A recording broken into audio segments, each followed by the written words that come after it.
We're taking a live look over Spokane right now. It's really hard to see much of anything. We got an update on air quality just minutes ago. Our levels in Spokane upgraded to hazardous. We're closely following these smoky conditions, the worst we've seen this year. For comparison, take a look at this. You're looking at the view. We'll pull it up here from our sky deck on Hoop Fest weekend. That was at the end of June. That's compared to what it looked like just a few hours ago. This fire season blanketing what would be clear summer skies today. Our Drew Reeves tracking it all in the First Alert Weather Center. Drew.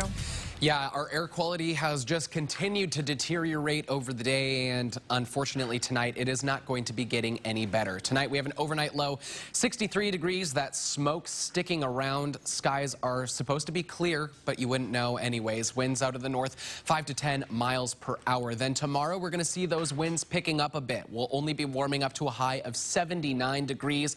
Hazy and smoky conditions continuing through the day. Winds out of the northeast 15 to 25 miles per hour with gusts up to 30 miles per hour, and those gusts could be stronger depending on where you live. We're hoping that those winds will help improve our air quality and push some of that smoke out of the region, but unfortunately, even if it does make an improvement, it's likely not going to last, and I'll get to that in just a couple minutes. But as you were saying, our air quality has now dipped into the hazardous zone. That is the worst possible air quality that we could have. We're just at the top of that hazardous with 301 as our level right now. A couple of areas just a bit higher into the still low 300s, 306 about, I believe in Sandpoint.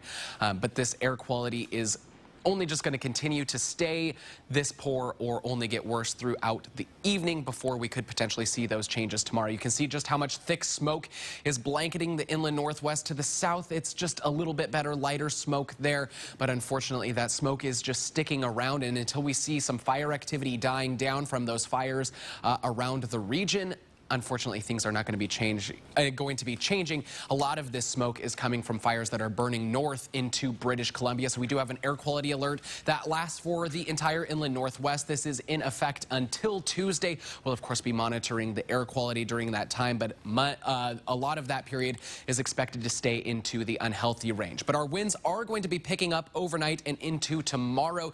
Tomorrow afternoon is when we'll see some of the strongest gusts into Spokane, and then as we head into the evening tomorrow, things getting a little bit lighter out there, but as I was saying, hopefully this wind does help to push some of that smoke out of the area and improve our air quality, even if just for a brief period. We do have a red flag warning, though, associated with those winds as well, because conditions will continue to be dry and our relative humidity staying low. This lasts tomorrow from 10 a.m. until 6 p.m.